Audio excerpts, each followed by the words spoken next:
Everyone, कैसे हैं आप लोग। होप अभी तक आपको कॉन्फिडेंस आ गया होगा, अच्छा लग रहा होगा पढ़ने में, है ना। तो आज से क्वेश्चन डिस्कस से स्टार्ट स्टार्ट करते हैं सेकंड चैप्टर का। तो चलिए देखिए, पहला क्वेश्चन है, a soil sample is subjected to laboratory sieve analysis using complete set of standard IS sieves। Okay, soil sample दिया है sieve एनालिसिस के लिए।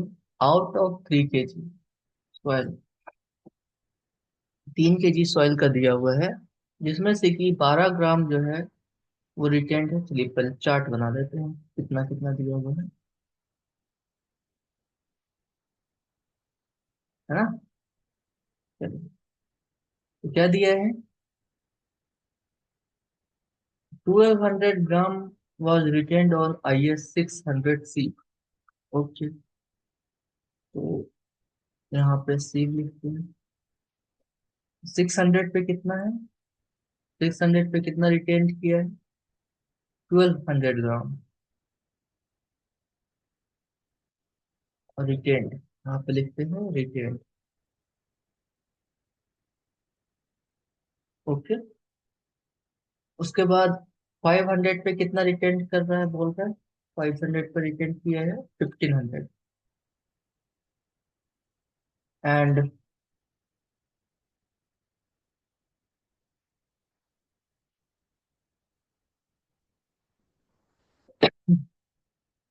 remaining 300 was returned on 425।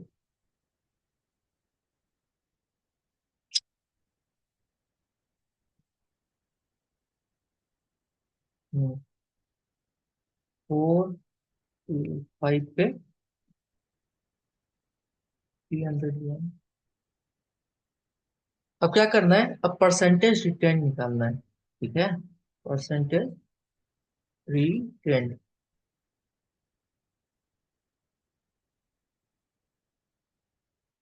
ऐसा क्यों कर रहे हैं, हम क्या कर रहे हैं, परसेंटेज एन निकाल रहे हैं, है ना। एन क्या होता था फॉर्मूला, 100 माइनस परसेंटेज क्यूम्यूलेटिव, बताया था परसेंटेज एन का formula, percentage 100 minus percentage cumulative retained, बताया था ना। ये निकालना है परसेंटेज एन, ठीक है। क्यों, क्योंकि यहाँ पे क्या पूछा है, यूनिफॉर्मिटी कोफिशिएंट। यूनिफॉर्मिटी कोफिशिएंट का फॉर्मूला क्या हुआ, यूनिफॉर्मिटी कोफिशिएंट का फॉर्मूला था CU = D60/D10। मतलब क्या हुआ कि जो सॉइल पार्टिकल डी सिक्सटी से पास कर गया, डी 600 सीट से पास कर गया, और फिर जो 100 सीट से 10 सीट से पास कर गया, वो था ना। क्या था वो, जब मैं बताऊंगा तो और अच्छे से समझ में आएगा। देखते हैं। चलिए, तो रिटर्न कितना चाहिए हो गया। अब परसेंटेज रिटर्न निकालने के लिए क्या करेंगे, 1200 को, जो टोटल यहाँ पे कितना हो गया, टोटल 1200 प्लस 1500 प्लस 300 कितना हो गया, 3000। 1200 डिवाइडेड बाई 3000 इंटू 100, कितना हो जाएगा ये वैल्यू कितना हो जाएगा, ये वैल्यू हो जाएगा आपको 40। वैल्यू कितना होगा, 40। तो चलिए मैं डायरेक्ट लिखता हूँ अब 40।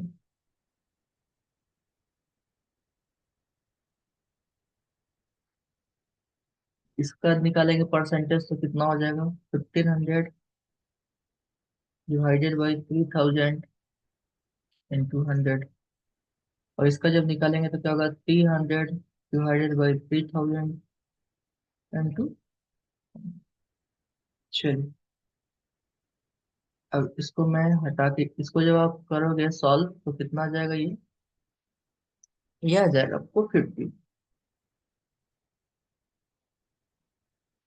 और इसको सॉल्व करोगे तो कितना आ जाएगा, ये आ जाएगा 10। तो जितना आएगा उतना लिख दे रहे हैं, 50, और यहाँ पे 10। ये टोटल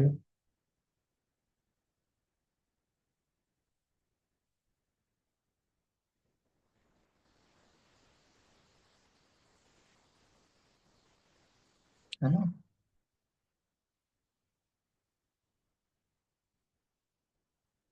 अब इतना हो गया। अब क्या करना है, अब क्यूमुलेटिव परसेंटेज रिटर्न निकालना है, ठीक है। क्यूम्यूलेटिव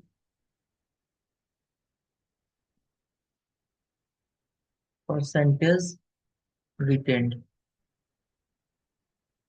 कितना हो जाएगा, ये हो गया 40, ये हो गया 90, ये हो गया 100, है ना।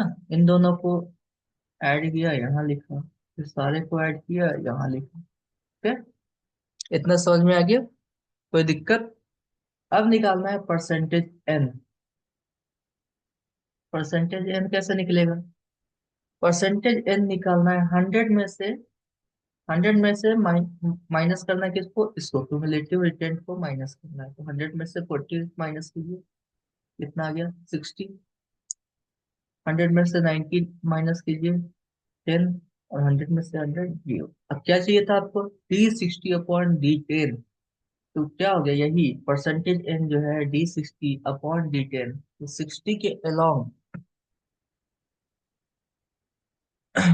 D60, परसेंटेज एन जब 60 है तो कौन सा सीवी यूज हुआ है, 600। और जब D10 है, परसेंटेज एन 10 है, तो कौन सा सीवी यूज हुआ है, 500। तो वही हम लोग कर देंगे, तो D60 हो गया अपना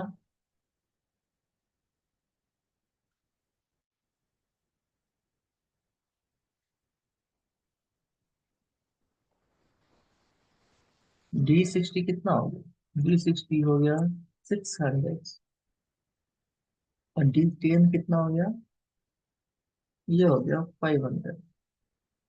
तो यूनिफॉर्मिटी कॉफिशिएंट कितना हो जाएगा, 600 डिवाइडेड बाई 500। कितना कितना हो जाएगा, 6/5। 1.2। Correct answer is A. आ गया समझ में, इजी था। नहीं आया होगा समझ में तो पहला ही क्वेश्चन ऐसा था कि आपको थोड़ा कॉन्सेप्ट क्लियर हुआ होगा। परसेंटेज फाइनल का कॉन्सेप्ट लगाना था इसमें, है ना। चलिए, अब नेक्स्ट क्वेश्चन देखेंगे।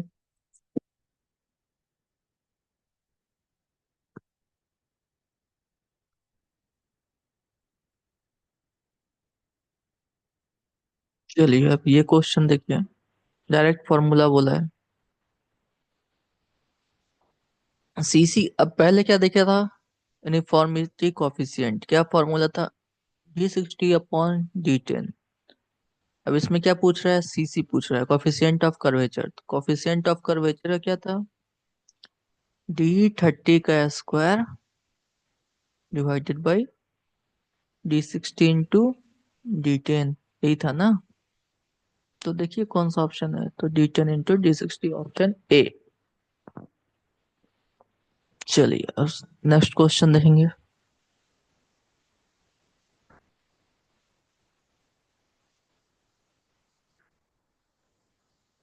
क्वेश्चन पढ़िए, देखिए क्या है। सॉल्व करना चाहते हैं तो सॉल्व कर लीजिए। लिक्विड लिमिट बोल रहा है 45% है, और प्लास्टिक लिमिट बोल रहा है 25% है। What is the activity of clay material if 20% by weight of particle size less than 2 microns. अब एक्टिविटी का क्वेश्चन मैं चैप्टर 1 में एक्टिविटी का फॉर्मूला मैं आपको बताया था, लेकिन एक्टिविटी का एक भी क्वेश्चन हमने सॉल्व नहीं किया था, तो ये क्वेश्चन ही नहीं था उसमें, तो सॉल्व ही नहीं किया। तो चलिए, अब एक्टिविटी का फॉर्मूला मेरे को लगता है कि आप लोग भूल गए होंगे। तो चलिए, एक्टिविटी का फॉर्मूला क्या होता है। एक्टिविटी का फॉर्मूला जो होता है वो क्या होता है, प्लास्टिसिटी इंडेक्स। क्या, IP plasticity index upon clay particles passes from clay particles size less than 2 microns in क्या परसेंटेज। ठीक है, ये होता है परसेंटेज आईपी का फॉर्मूला। अब इसमें एक चीज और ध्यान रखना है कि देखिए ये जब भी करेंगे ना तो सारा चीज या तो परसेंटेज में रखेंगे या सबको फिर डेसिमल में कर देंगे। ठीक है, तो ऐसे हम प्लास्टिसिटी इंडेक्स निकालते थे, तो जैसे 45% दिया हुआ है लिक्विड लिमिट, WL - WP होता है प्लास्टिक इंडेक्स। जैसे प्लास्टिक इंडेक्स हम लोग निकालते थे तो क्या करते थे, 0.45 - 0.25, है ना। लेकिन जब एक्टिविटी का क्वेश्चन निकालेंगे तो क्या करेंगे, या तो सबको परसेंटेज में रखो आप, है ना, और नहीं तो सबको सबको रख दो किस में, डेसिमल में। तो हम यहाँ पे क्या करेंगे कि आईपी निकालने के लिए क्या हो जाएगा, 0.45, एक काम करो इसमें रखो, परसेंटेज में, परसेंटेज में वैल्यू आ जाएगा। तो 45 - 25 डिवाइडेड बाई 20, तो कितना हो गया, 20 / 20 इज इक्वल टू 1। क्या है, और ऑप्शन बी आ गया। It was easy. Now move to next question. पढ़िए क्या है क्वेश्चन, बहुत लंबा चौड़ा क्वेश्चन है, पढ़ेंगे इसको। क्या है, the determination of plasticity index and the percentage by weight by clay minerals finer than 2 micron present in the soil were done for two soil samples A and B। वही activity वाला question है। दे दिया हमको क्या क्या दे दिया, plasticity index और percentage, percentage of clay by weight दिया है। ओके, दो सैंपल है ए और बी। ठीक है, the ratio of plasticity index to the percentage of clay size particles for the sample A and B are given in table. Okay, अब plastic size particles को क्या किया है कि वो दे दिया है, टेबल में दे दिया है। सैंपल ए का नहीं, परसेंटेज ऑफ क्या दिया है ये, ratio of plastic index to the percentage. अच्छा, ये क्या किया है, एक्टिविटी दे दिया है ना, दोनों एक्टिविटी दे दिया है। तो पहला एक्टिविटी क्या है, << 0.75, और दूसरा एक्टिविटी क्या है, << 1.25। चलिए, अब अब एक चार्ट है, याद रख लीजिए उसको। क्या है, अगर 0.75 से कम होगा तो वो क्या होगा, इनएक्टिव क्ले होगा। ठीक है, if it is between 0.7 to 1.25, then it is normal, and if it is greater than 1.25, then it is active। Graph बनता है इसका ऐसा, परसेंटेज आईपी, एक्टिविटी, ये 0.75, और ये बन गया ग्रेटर देन 1.25, और यहाँ पे नॉर्मल, है ना, ऐसा बनता है। तो वो छोड़िए, ग्राफ छोड़िए, आप ये टेबल नोट कीजिए, टेबल नोट कर लीजिए, है ना।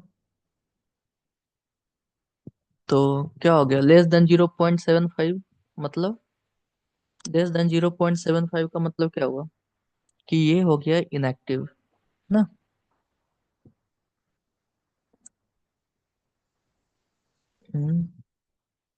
एक्टिव, और << 1.25 का मतलब क्या हुआ, ये हुआ एक्टिव। ऑप्शन चेक कीजिए, inactive and active. Correct answer is D. चलिए नेक्स्ट क्वेश्चन में मूव करते हैं।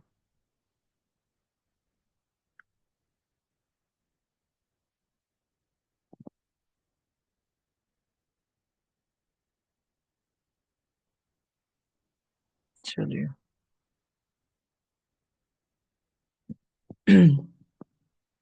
अब ये वाला क्वेश्चन मैं आपको कराया हूँ, लेकिन ये नहीं बताया था ये कितना होता है ना। क्या पूछ रहा है? How many group of file come under the Indian standard classification system. तो देखिए मैं आपको बताया था सारा। तो टोटल आते हैं 18 आते हैं, है ना। अब कौन कौन से आते हैं वो बताता हूँ। स्टार्ट करते हैं हम लोग कहाँ से। सबसे पहले क्या था? ग्रेवल था। तो ग्रेवल में क्या था? ग्रेवल।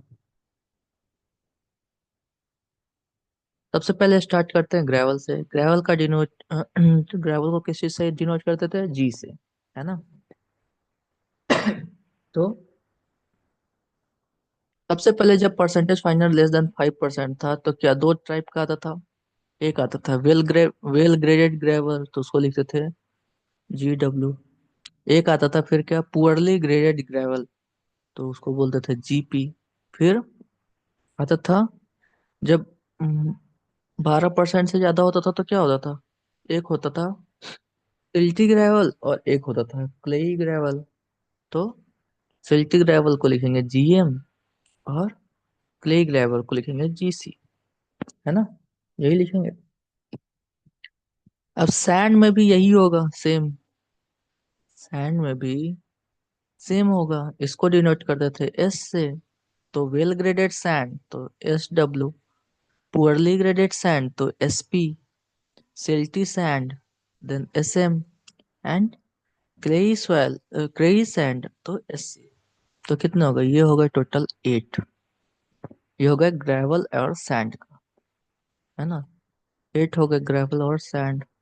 ये कितने से नीचे जा रहा है? ये 0.75 माइक्रोन पे के ऊपर पे है। और ये ग्रेवल कितने पे आ रहा है? 4.25 वाले माइक्रोन पे के ऊपर रिटेन कर रहा है, ठीक है। अब सिल्ट क्ले और ऑर्गेनिक सॉइल को देखते हैं। सिल्ट क्ले में तो एकदम इजी है। सिल्ट में क्या था? सिल्ट में था तीन तीन आते थे। एक तो आता था लो कंप्रेसिबल।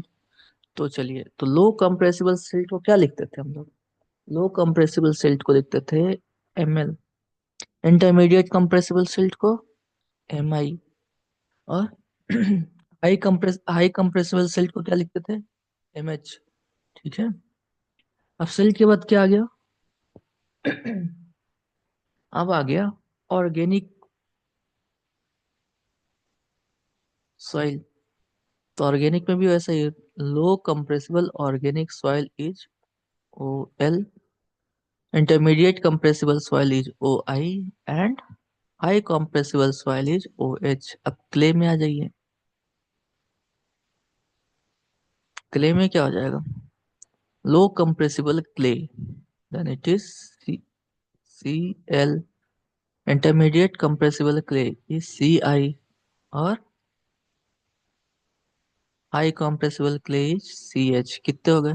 3 3 6 और 3 9, 9 8 17।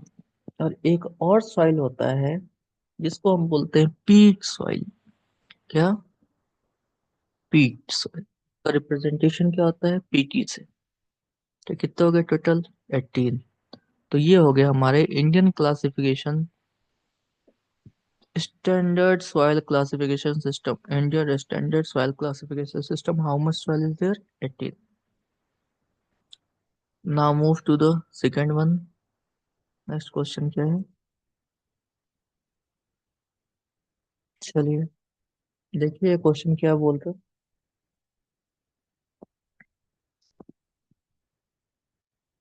अब लिक्विड लिमिट फाइंड आउट करने के लिए कौन सा सीफ का यूज होता है ना।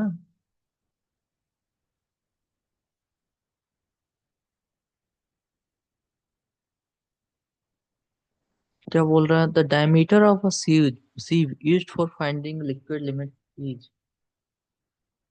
अब ये क्वेश्चन, ऐसा क्वेश्चन मैं बताया तो नहीं हूँ आपको, है ना। लेकिन अभी देखें ये कैसे बनता है। यही बोला था कि कोई कोई कॉन्सेप्ट होगा जो मैं आपको बताऊंगा, वो चैप्टर स्टार्ट होने से पहले बता दूंगा। कुछ कुछ जो है तो नहीं बता पाऊंगा, तो वो जब क्वेश्चंस बनाऊंगा, जब सॉल्व कराऊंगा तो उसमें क्या हो जाएगा, वो कवर हो जाएगा। तो अभी देखते हैं इसका आंसर क्या होगा।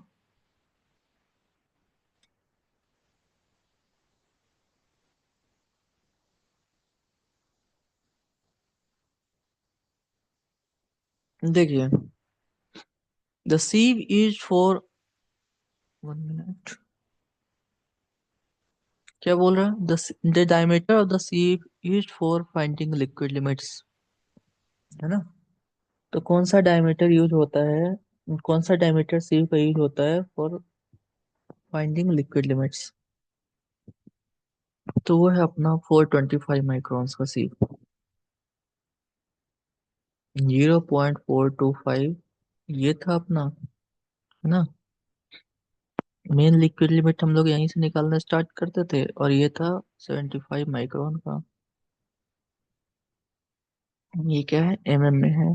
जब आप इसको माइक्रोन में करोगे तो 425 माइक्रोन होगा। ठीक है, तो क्या होगा, 425 माइक्रोन।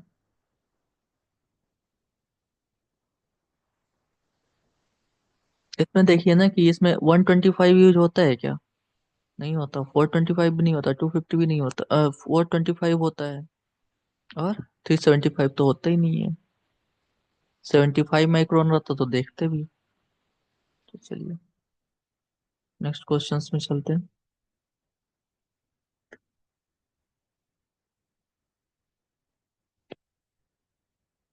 क्या बोल रहा है, लिक्विड स्टेट से प्लास्टिक स्टेज में आ रहा है, तो क्या बोलेंगे इसको। Liquid stage to plasticity limit बोलेंगे, प्लास्टिक लिमिट। लिक्विड लिमिट में था वो, कंसिस्टेंसी का भी याद कीजिए। यहाँ पे लिक्विड लिमिट है, यहाँ से आ रहा है प्लास्टिक लिमिट में। प्लास्टिक लिमिट में आ गया, then what it is a plastic limit.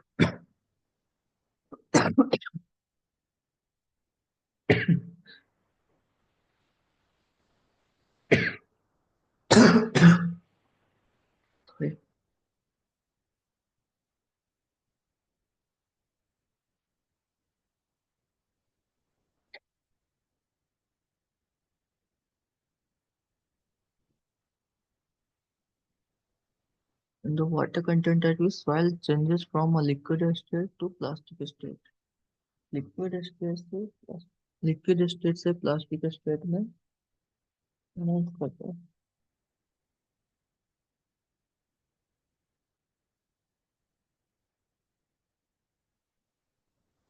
चलिए,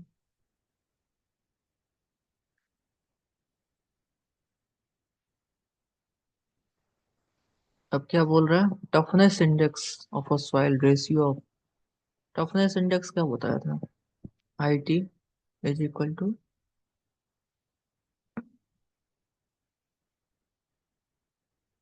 आई पी अपॉन आई एफ, नहीं बताया था। तो प्लास्टिसिटी इंडेक्स तो फ्लो इंडेक्स, सब कराया हुआ है।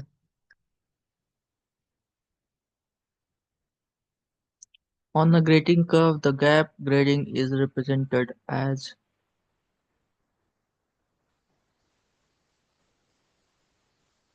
Horizontal line gap grading, gap grading में बताया था north west inclined line, vertical line. अब गैप ग्रेडिंग का मैं आपको बताया था क्वेश्चन, याद है, चार्ट बनाया था जिसमें वेल ग्रेडेड सैंड था, पुअरली ग्रेडेड था, और एक था क्या था, गैप ग्रेडेड था, और लास्ट में बताया था नॉर्मली सिल्ट पार्टिकल्स का, क्ले पार्टिकल्स का, है ना। तो क्या था देखते हैं, ग्राफ देखिए क्या था।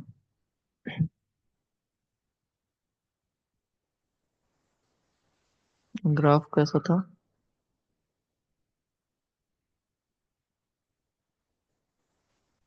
ऐसा ग्राफ था अपना।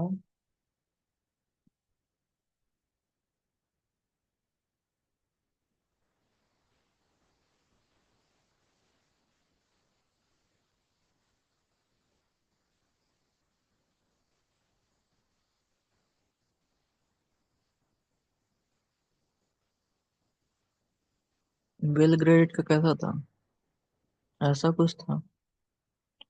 है ना। यूनिफॉर्मली ग्रेडेड का कैसा था, ऐसा कुछ था। और गैप ग्रेडेड का कैसा था, गैप ग्रेडेड का कुछ ऐसा था, है ना। क्या हो जाएगा इसका आंसर, इसका आंसर होगा हॉरिजॉन्टल लाइन। ठीक है, तब इसमें डालोगे। ऐसा क्वेश्चन ये सब याद ही रखो, on a grading curve the gap grading is represented by horizontal line. ठीक है, well graded will be represented by inclined, inclined line. क्या वेल ग्रेडेड किससे, वेल ग्रेडेड शो करेगा इंक्लाइंड लाइन से।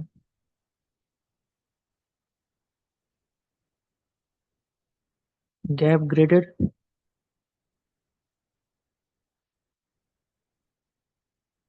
किससे शो करेगा, हॉरिजॉन्टल लाइन। याद कर लीजिए इन सबको। पुअरली पुअरली या यूनिफॉर्म ग्रेडेड इससे, पुअरली या uniform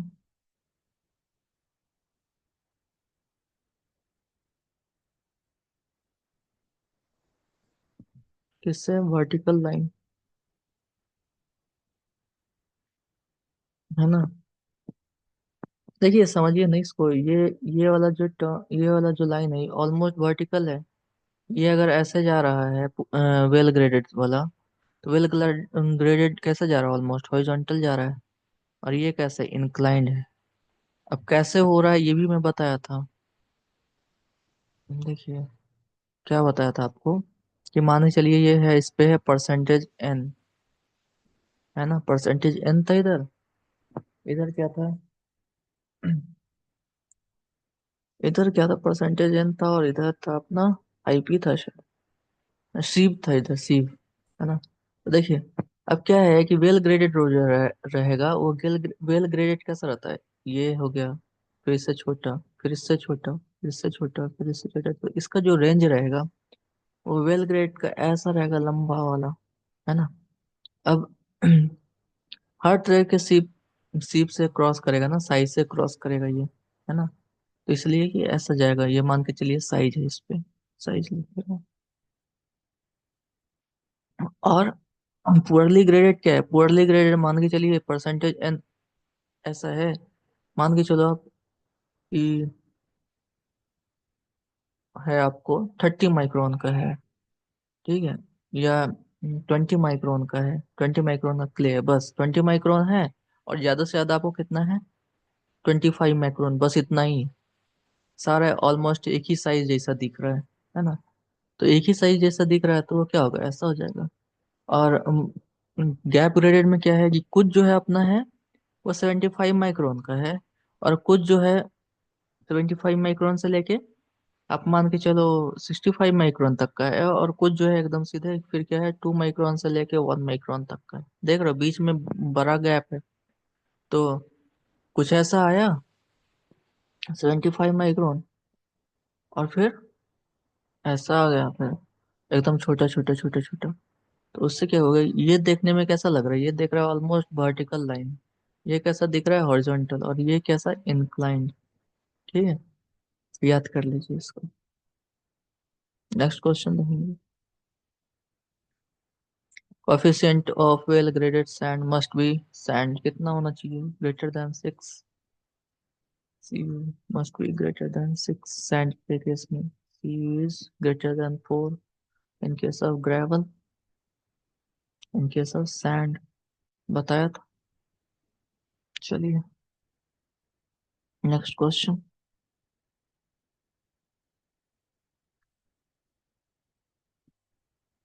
coefficient of curvature well graded soil lies between 1 to 3, 1 to 3 के बीच में लाई करता है, बताया हुआ है ये सब। चलिए नेक्स्ट क्वेश्चन क्या है, नेक्स्ट क्वेश्चन देखते हैं। बताया हुआ है ये भी formula, coefficient of curvature, C U पूछ रहा है, सॉरी सी सी पूछ रहा है। बताया हुआ है D60 का स्क्वायर, D30 का स्क्वायर D60 अपॉन D30 का square upon D60 into D10। चलिए और क्या है, increasing surface area of the given soil. Increasing मतलब धीरे धीरे बढ़ रहा है। तो बढ़ कौन सा रहा है? Clay, silt, sand, colloids. ये हो जाएगा आंसर। नेक्स्ट क्वेश्चन में चलते हैं। धीरे धीरे इंक्रीज कर रहा है ना, सबसे छोटा क्ले, फिर उससे इंक्रीज सिल्ट, फिर सैंड, फिर कोलॉइड्स। चलिए, अब यहाँ से हम लोग कल करेंगे, है ना? इतने के बाद एक लेक्चर और लगेगा, खत्म हो जाएगा सारा। तो ये ज्यादा नहीं बचा होगा, मुश्किल से 10 क्वेश्चन और बचे होंगे इस चैप्टर में। तो यहीं पे खत्म कर दे रहा हूँ मैं क्लास आज का। ये क्वेश्चन कर देखेंगे आप, होमवर्क ले ले, इसको करके देखना। इस तरह क्वेश्चन बताया हुई हो क्लास में। तो चलिए, यहीं पे खत्म करते हैं। होप आप लोगों को क्लास अच्छा लगा होगा। तो सभी को गुड बाय, टेक केयर।